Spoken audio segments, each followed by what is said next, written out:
And welcome to The Outsiders. I am Josh Gross, joined as always by Jeff Sherwood, joining you on this Thursday, November 5th.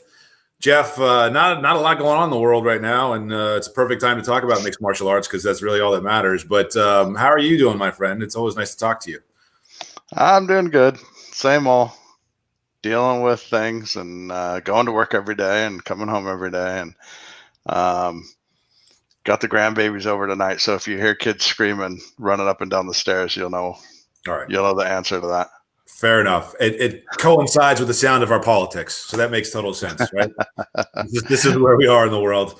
Of course, there's the election, and then there's trying to keep your sanity and live your day and live your life, and then also focus on things that are supposed to be fun, like fights, which we'll do here in a second. But it was election day, and mixed martial arts was all over this 2020 election. Did you hear Dana White talk? Did you hear Donald Trump talking about Dana White saying how tough Donald was and how Biden wasn't that tough and you could knock him over with one punch, and then he doesn't have to send fighters to go after to Biden. It was amazing that the sitting president of the United States is invoking like this kind of language, like right up ahead of a campaign. And then we get it, and it's election time, and we're down to the wire. But there were some results in the MMA world, and I'm sure down in Huntington Beach, your old neck of the woods, Jeff. How should the people of Huntington Beach be feeling right now that Tito Ortiz led the number of votes for the Huntington Beach City Council, and he will be doing that job for the people shortly? How should they be feeling about that? Would you have voted for Tito if you lived in Huntington Beach? Is that not a fair question? I shouldn't have asked you that question. I don't know. I don't know if I would have voted for him, but I'll say this. I've been around almost all the big name fighters in MMA, and I will say this: no matter what, Tito Ortiz has been one of the hardest working fighters that I've ever seen. So, you could call that a plus, right? Yeah, and I should spell his name correctly. I spelled it Oritz, so I had to change that in the graphic. There's no respect for Tito, the city councilman from Huntington Beach, California, Jeff. I think it's great. He's already calling for the recount of California, which is a big deal. And is he? Yeah, no, I think we should just get right on that. Interesting to see if Tito Ortiz does anything in that role, representing the place where he's from, in a way that helps the people there. That would be the point of what he's doing, and hopefully he can do that. Hopefully he enjoys the job and he's successful at it. Congratulations to Tito Ortiz. Well, the thing is, and I'm probably pretty sure, I don't know for a fact, maybe you do, because I haven't been reading every single thing about what's going on with the counts and everything. I've been reading every single thing. So Huntington Beach, my guess would be was pro-Trump. I'm guessing. I haven't checked the Orange County counts, but yeah, like I would think it generally is. Yeah, so I'm sure that Tito's pro-Trump, and I'm sure that kind of made it easy for people. Plus, Tito Ortiz is from Huntington. Most everyone knows who he is, and I'm sure that there's some people that go in to vote that are unprepared, and they see a name that they know, and probably some of those votes that came in were because of Tito Ortiz being Tito Ortiz. And, Tito can never not just be Tito. Tito's always Tito. And, I'm sure he pulled results. I was trying to look up these Orange County election results for the general, and I haven't found them quite yet. I'll find them at some point. But, now we're going to see what the outcomes of these things are, right? So he ran for election, he won election, and now he's going to be on the city council. On the grand scheme of things, that's not that big a deal. But I made a joke that 10 years from now, we're going to be talking about California Senator Tito Ortiz, and they'll be fondly remembering the small election that he won in Huntington Beach to kickstart his career, Right. It's weird because I thought he was going to become a police officer. That changed in a week, right? He said that he was going to become a police officer. And then all of a sudden he decided he was going to run for city council instead. So maybe he feels like he could do more help Well, look, I the mean, only reason we're talking about this at all is because of mixed martial arts. Because if Tito Ortiz never finds mixed martial arts, I don't think anybody really knows who Tito Ortiz is. Although he was always a driven personality and someone who wanted more, but he needed a pathway, right? And that's what this sport was. And of course, he's well done fighting, and hopefully never fighting again. But I wouldn't be surprised if he did. But we know that these people who've been with us for a long time now, who fought for a long time, or just the tail end of their careers. They have to move on and they have to do other things, and it's always a hard pill to swallow, I think, for a lot of them. What do you do with the rest of your life? And that's not an easy thing to find the answer to. What does Anderson Silva do with the rest of his life, Jeff? Is he done fighting? It sure seemed like he didn't want to be done fighting, and he got stopped by Uriah Hall. It was a definitive result. He looked okay in that fight, but again, he was fighting someone who's really slow to build an attack and didn't really pressure him at all. So Anderson could move forward and look like he wanted to do things. But he's got a fight left on his UFC deal. Dana White is saying Anderson should never fight again, even though he just booked him in this fight.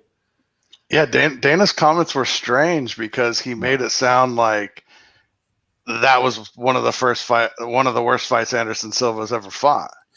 I didn't see that. Yeah, go ahead. But it seems odd. It just seems like one of those things that Dana does to people that he doesn't really want to deal with that much.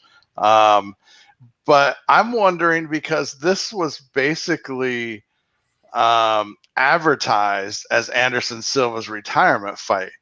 Now, did the UFC make that fight this, or did he know? Was he ready to retire before this fight, but still seems like he's willing to fight? It wants to fight. I think it was something he expressed, but obviously not committed to. And the idea that I heard from Anderson all week was that this is my last UFC fight, and that I can't say for sure that I'm not going to fight again. Remember when he signed that 8-fight deal? The notion that Dana White's sitting here talking after Anderson Silva loses the 7th fight on his 8-fight deal as a 46-year-old fighter, that it's disgusting that anybody could promote him and that he couldn't possibly do it again. Why do you sign a guy at his age to an 8-fight deal? Right. When do you expect those last series of fights to come in his career? So, yes, Dana was talking about how much he has to pay Anderson. You pay off Anderson Silva now. How much money did he generate early in his career? Right. It's like these things have to balance one another. So I thought his comments were merely to tear down Anderson Silva, to make him unpalatable to audiences, to make it seem like anybody who promoted him is pathetic. And it was pure politics, I think, from Dana White. Is exactly what it was. It's not like we haven't seen this before, right? He's like a broken. I mean, he's so predictable. Dana's so predictable. He does things like this every time. If Dana cannot make money off you, he doesn't need you. Yeah. But I think he probably. Oh, we lost Jeff Sherwood.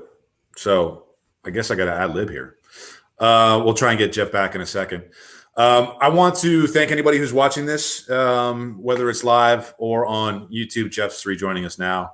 Just a reminder that if you do, welcome back, Jeff. Just a reminder that if you are listening and you haven't subscribed to the show. You can always like the notification button, and whenever we pop on to do one of these things, you'll see it. We got a good response after the last UFC, and hopefully people continue to follow these shows. Jeff, we were talking about Anderson and wrapping up Anderson here, and how do you see him? I mean, obviously the tail end of his UFC career, unsuccessful. Really series of fights that he lost, and sometimes badly. We know how great Anderson was, how unique he was, how special he was in his heyday. We know the allegations against Anderson Silva and some of the issues that he had to face later in his career with PEDs. All this talk about GOATs and all these things. How do you want to think about Anderson in this conversation? Do you see him as like when he was at his best? Do you see him as the totality of everything he's done? What time period do you think of when you think about Anderson Silva? When I think about fighters that retire and actually retire, me personally, I think of the good times. When you say Anderson Silva, the first thing that comes to my mind is one of the greatest ever, hands down. And I mean, I still feel you could match Anderson Silva up against people that would make him be a joy to still watch. You just have to match him up with the right people. Uriah Hall is one of those types of guys that you don't always know what you're going to get with him. Like you said, it takes him a while. He's more methodical in there, and unless he's really being attacked, and we know that Anderson Silva's more of a counter striker, so the fight was kind of set up to kind of be one of those fights that you watch, and then when it's over, you're just like, oh, okay. But me personally, Anderson Silva is one of the greatest mixed martial artists of all time. It's not really fair to sort of put these people up and say, well, which is this one, and who's 2 and who's 4, and it's kind of like time period dependent, and you look at the records of their success in big fights. How much do you factor in their draw? Like, a guy like Mighty Mouse was not a draw. He's not somebody that gained a lot of attention, but I think a lot of people look at him and a lot of fighters respect him as one of the best. With Anderson, he had a huge following in Brazil, and I think helped elevate UFC's profile in Brazil in a big way.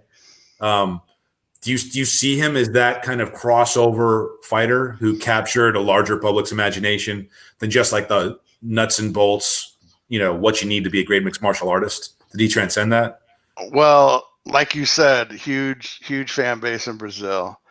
And then, believe it or not, his fan base grew here thanks to Chael Sonnen.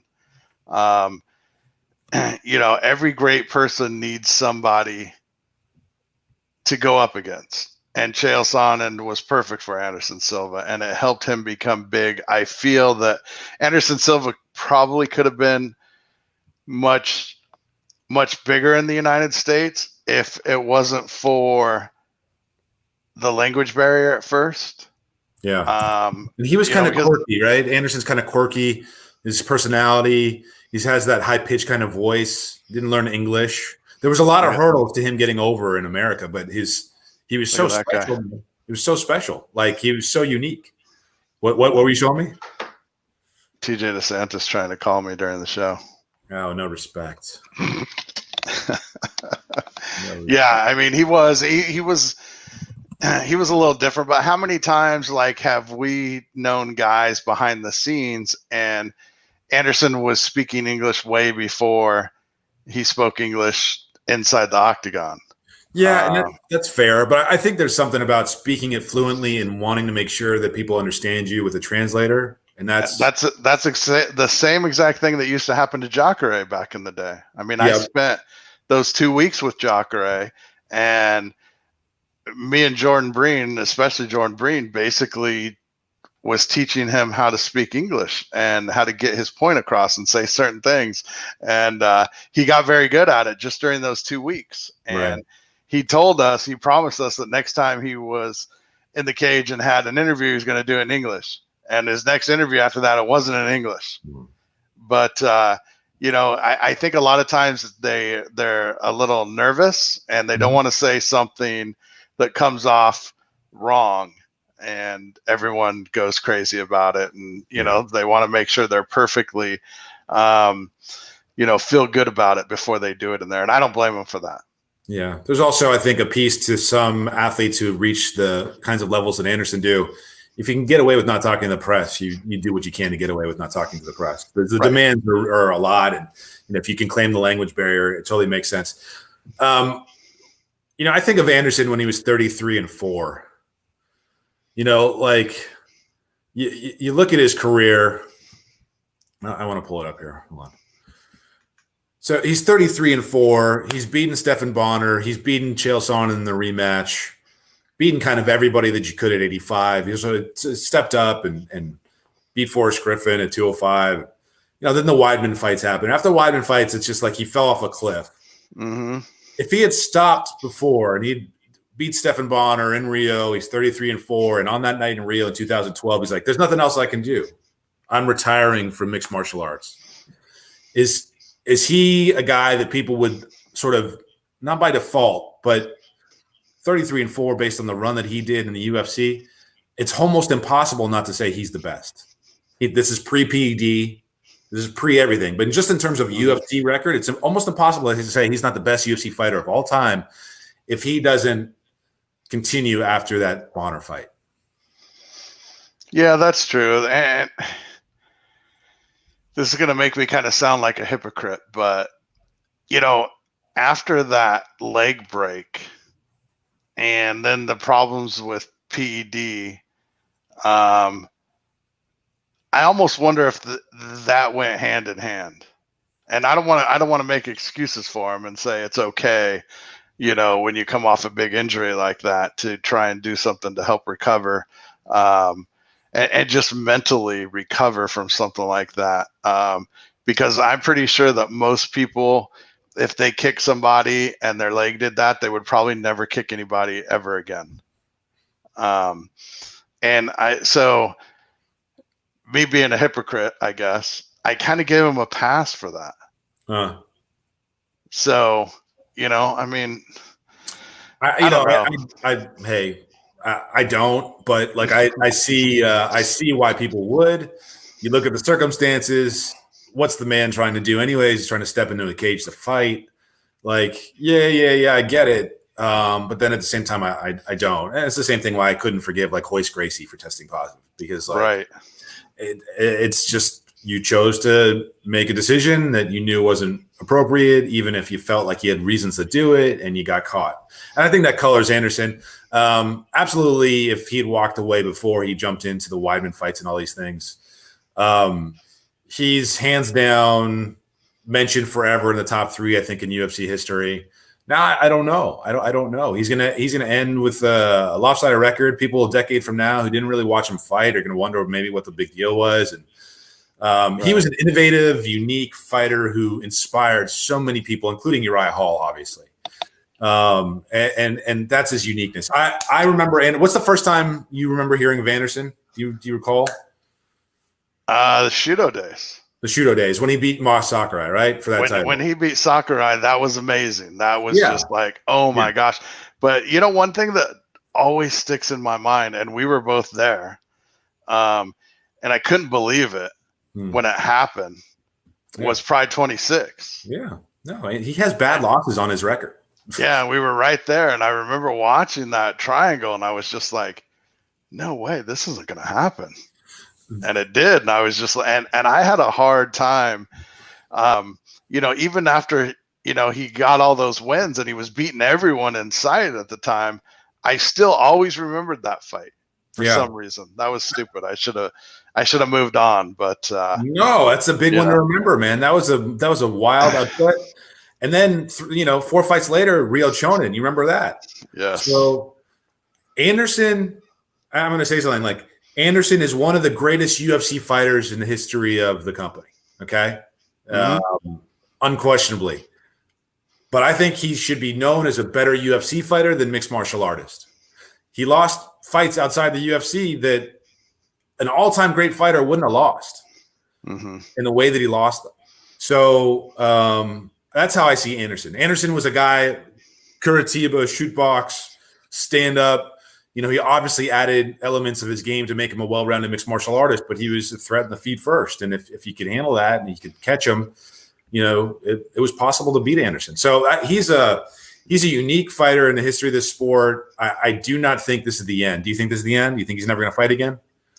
I don't ever think any retirement is the end these days. I can't imagine it. Is it going to happen after the UFC fights again? Because he's got that one fight left. Are they going to let Anderson go fight for anybody else? They're going to say, if you're fighting here. But Dana White called it disgusting. He would never let it happen again. Any commission that regulates a fight by Anderson Silva should lose their promoter's license. But Dana says a lot of things. Yeah, but come on. At some point, it's got to mean something. He's not going to let Anderson Silva go to Bellator and fight. There's no way. I think that he would be smart to. Anderson costs a lot of money. He's not going to be a top-tier fighter. I think Bellator would be dumb to sign him. I think Bellator would be making a mistake to sign Anderson Silva. If Anderson goes on the free agent market and he can go fight wherever he wants, if I'm the PFL and I have my money to spend, I'm spending whatever it takes to get Anderson Silva in that tournament. Hmm. You need fighters like that. Hey, he doesn't have to win the whole thing to pay off for them. That would be the place where he could go. He could actually have a competitiveness about it. Going to Bellator, there's no competitiveness. You're going on a farewell tour. Right. With PFL, at least there's like, okay, this is a tournament, and like he can compete in this tournament, and maybe he wins. He's Anderson Silva. So that's the only thing that makes sense to me, unless he goes off and does some one-off, somewhere else. I don't know, but all-time great fighter. It seems like he's done in the end with the UFC again. Not all that pleasant. Not all that pleasant. The send-off from Dana White in the UFC. A lot of red there on the record. It is. But a lot of red on BJ Penn's record and Randy Couture's record and Chuck Liddell's record and all these fucking great fighters that were amazing for certain periods of time. The ends of their careers are terrible. And so it's like, how do you measure that? And how do you compare that to guys like GSP and John Jones and, others who haven't experienced that and may not. I don't know. Well, Khabib, he just the zero. Like, how much does that mean in the discussion compared to someone like Anderson who's lost a bunch? Right. But we see this happen to a lot of athletes in all sports. Obviously, when you're playing NFL and you're a running back or whatever, you're not judged by your wins or losses. But we see a decline in running backs, after they're 30 years old. After they're 30 year in the league. And then they're gone.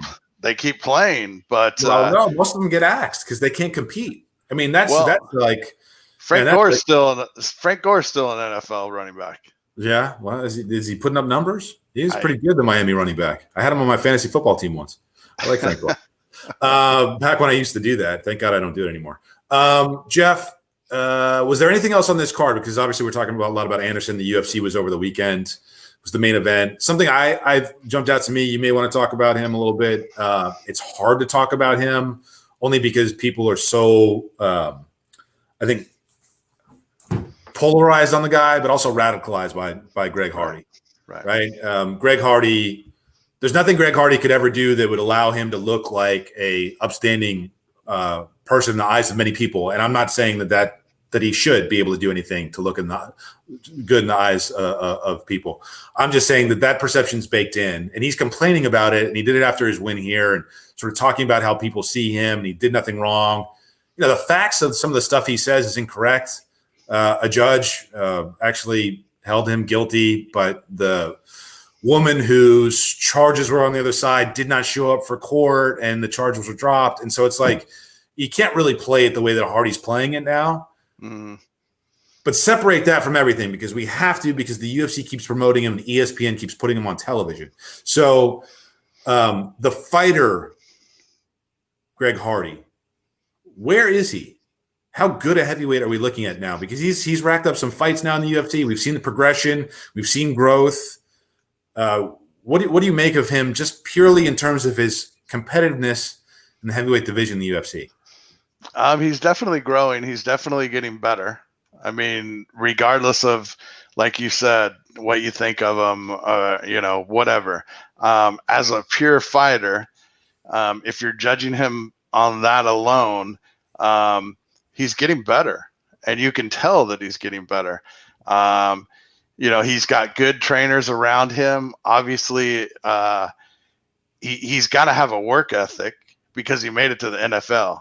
Nobody makes it to the NFL that isn't a hard worker.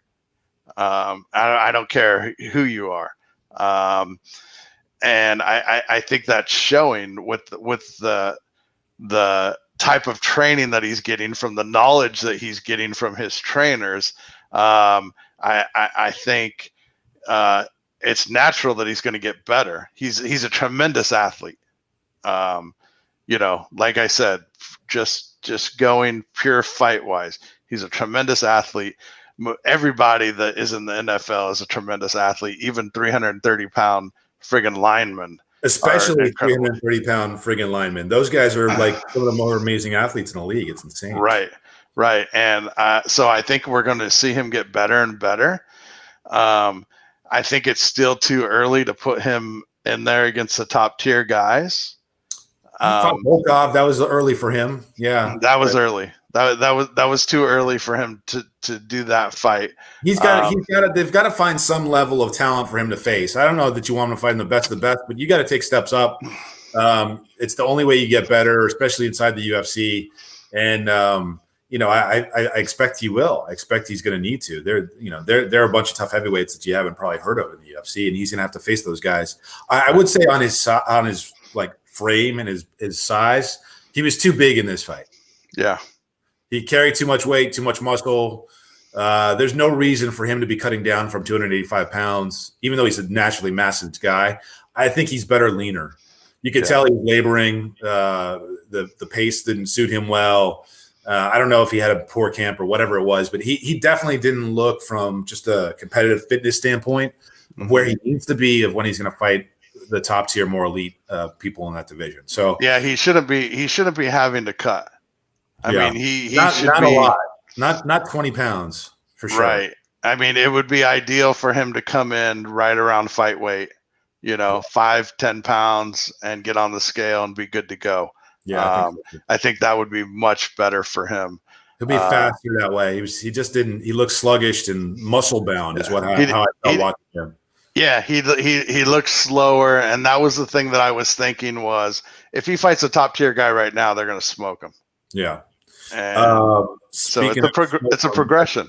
Yeah, I don't know what kind of segue that was, but I just the camera, out camping, smoking. I don't know what the hell. Bryce Mitchell got his camo shorts, which I guess is a big deal. And so, are you saying that people with camo shorts smoke them? No, they like light fires. They go camping and stuff. I don't know. Oh, okay, I get it now. I was thinking something totally different there. Oh, I don't know. You can smoke whatever you want now, basically all over the country. It doesn't seem to matter. Yeah, I think you can do shrooms in Washington now. I don't know. Those people are just. I heard you could even do like heroin and stuff in Oregon, and it's only like $100 fine if you get caught. So great. Well, I don't know. Yeah. I think there's a real conversation to be had that you and I are not qualified to have about this. So maybe we'll just move on. We're more qualified to talk about camo shorts and Reebok and Bryce Mitchell's future. I thought his performance against Andre Fili was good. It was impressive, but there was obviously a difference for him when he fought a top caliber opponent. Fili didn't go away. He wasn't going to go away. Just the positional dominance wasn't enough for Bryce Mitchell. Loved how he could grapple and control, but he's not going to be able to do that against some of the featherweights that are in front of him. Nonetheless, he looked good, and I think whatever his political views are and however he likes his shorts, he looks like a good featherweight. Yeah, I mean, we can't hold things like that against people, but he did look good. Hold on, I can. The mask thing is stupid, so I hold that against them. I think that's a stupid thing to say. But I think it takes common sense, a little sense of like civic mindedness to come together on this, and we're probably gonna have to have this conversation a few times. But yes, that I will say is stupid. Whoever you believe in politically, that's not. You do whatever you want. Right. You can believe in whatever you want, but and we could get into a mask conversation because I wear one every day. Now nobody has really proven to me, in my eyes, that is going to keep me from getting corona. But great, let's talk about Bryce Mitchell. Yeah, I totally agree with you. I knew this was going to be a tough fight for him. This was going to answer some questions. Andre Fili's a tough guy, and like you said, he wasn't going to go away. He was going to keep fighting, and Bryce Mitchell shows a lot of good things. I was happy that after the fight he was even critical of himself and said he's got a lot of work to do, and that's a good sign. No, he looks like a good fighter. That division's amazing, and I think the camo short thing at the end of the Reebok, people were all about that story. Whatever, good for him. He got it. That's great. I mean, they should let these guys. I mean, we've had this conversation since Reebok came in. What would Chuck Liddell have been without the shorts that he wore all the time? Yeah, no, the little personality's nice. You get it. You get it. Feel closer to him. We'll see if this Venom deal. We'll see if this Venom deal changes any of that for the UFC. I was going to do this last, but because it sort of makes sense as a segue, we'll do it next. Did you see this? That the UFC signed a 10-year deal with EA Sports to do their video game? And I'll be honest with you, I'm not a video game guy, and Right. so I didn't know that, and I couldn't tell you how good the video game is. The only video game knowledge that I have basically comes through my son. Right. I asked him if he played the UFC video games. He said he's not a fan of them. But that doesn't mean that they suck. I don't know. And to be honest with you, probably the last MMA video game that I played was the old K1. The old So, K1. and most people I'm sure you probably, played that with Quentin Jackson. yeah, most people probably have no idea what that video game even was. You went over to Quentin's place and played K1 with him. And actually, if you remember, the one cool thing about K1 was, you know, they had the advertisements on the side of the inside the ring, and it had Sherdog on it. Yeah. But yeah, I've played some few over the years. I bought a Sega Dreamcast just to get that first UFC game. I've had a few along the way. The Pride game I always liked. That was a fun game to play.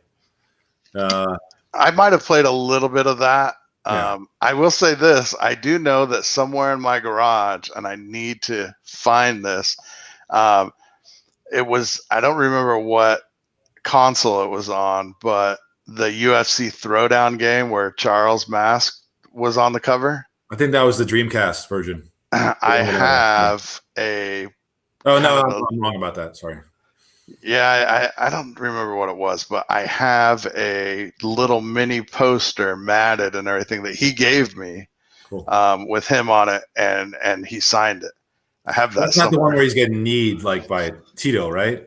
I think he's kneeing Tito. He's kneeing Tito? Okay. He's kneeing somebody. All right. So, yeah, that is that one. Yeah, well, I mean, I don't know about playing the games. I haven't played games in a while, but the conversation about who's making what, like a 10-year licensing deal for the UFC on video game rights with EA Sports sounds like a lot of money. Right. And why is the UFC doing licensing deals for 10 years? And are the fighters seeing any of it? You know? I doubt it. No, I would imagine not. Very pittance, nothing. I mean, it's not like any fighter had a voice in what they were getting or anything like that. It's wild. It's wild that the UFC is in a position to sell lucrative game rights like this using a likeness. I'm sure fighters get some piece, but barely anything. You compare it to how it works in other sports platforms. It's a wild thing. I can't.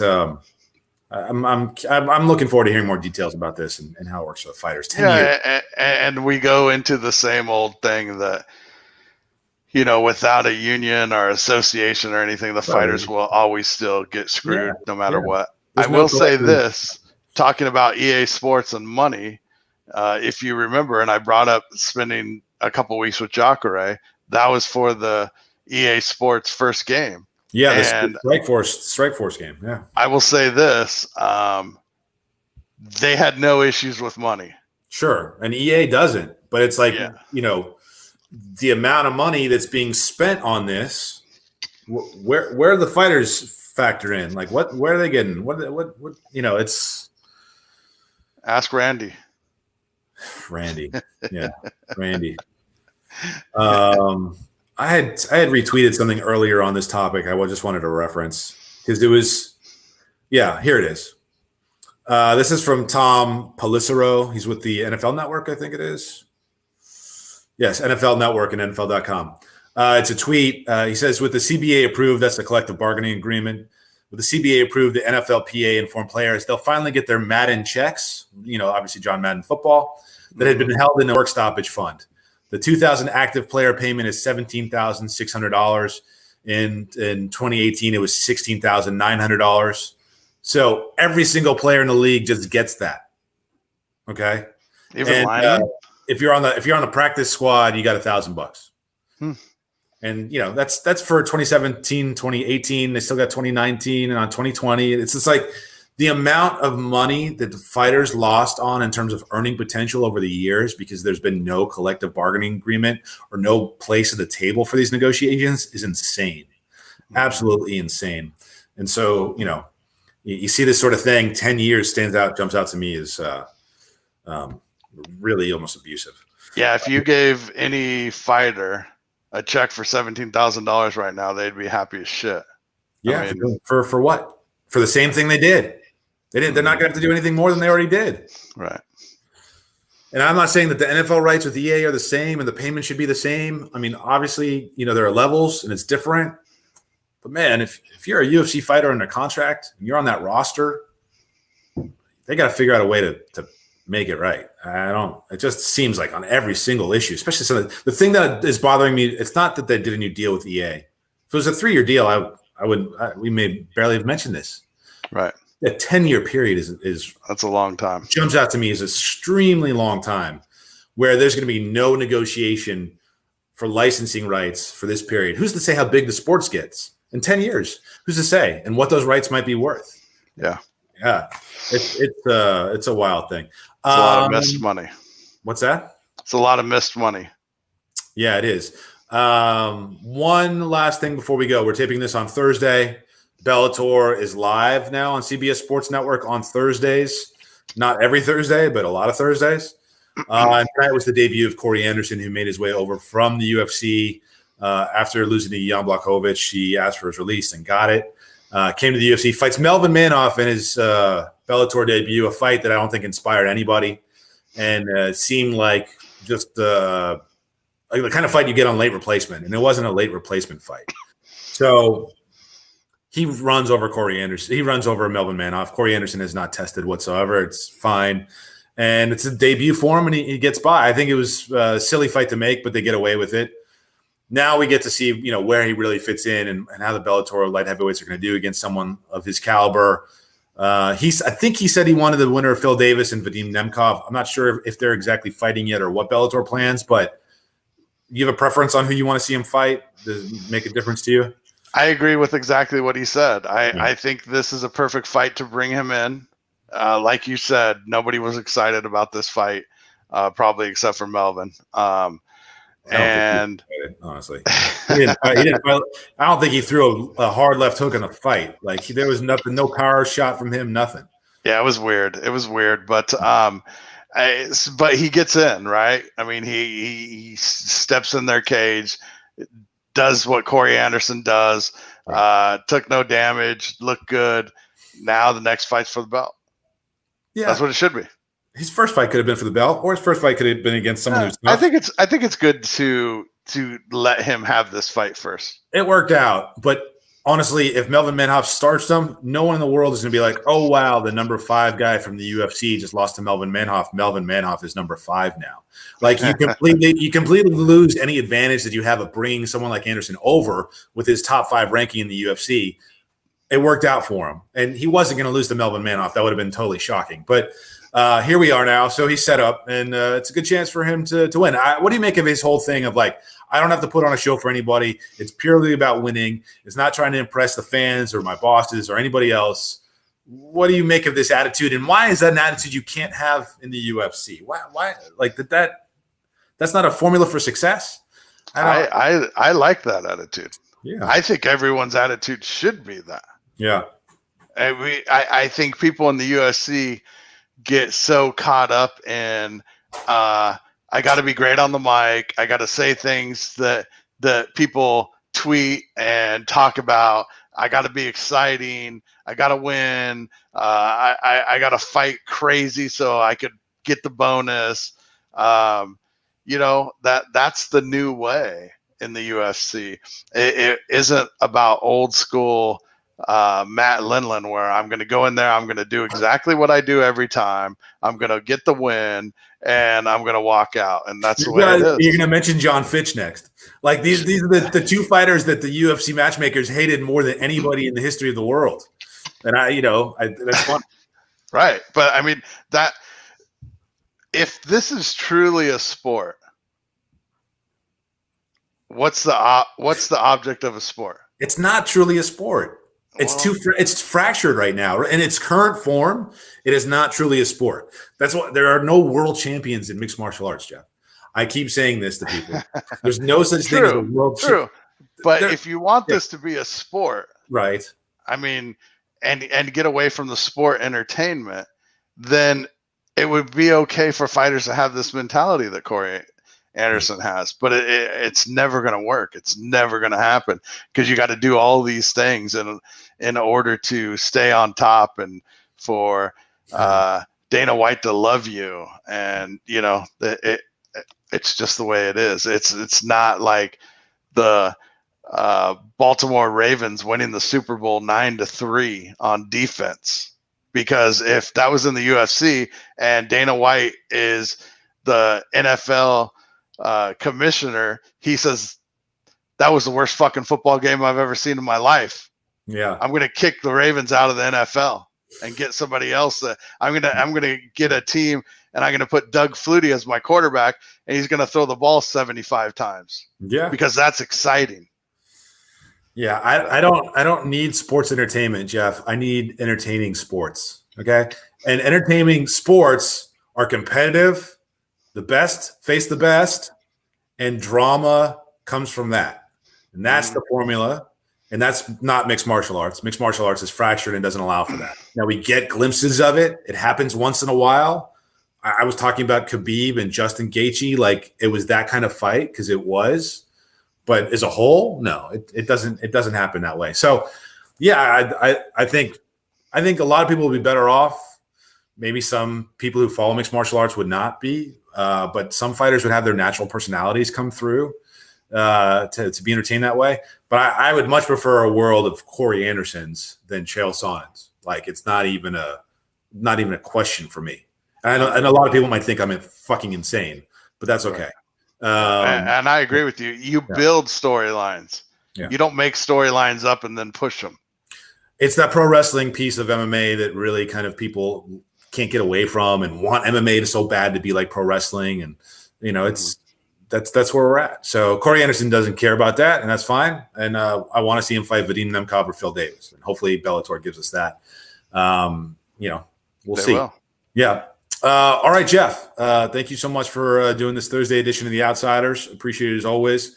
Hopefully by the time we do our next show, we'll have a president for 2021 and beyond. Who knows? If not, Tito Ortiz will be demanding recounts left and right. And who knows? Who do they have counting these things? Regular folks, Jeff. The CDC that was counting all the COVID and then said, "Oh, oops, we screwed up." No, what are you talking about? Yeah, I don't know. I don't know. Right. I don't know anything about politics or anything. I do know that most. Hey, I know something about some things.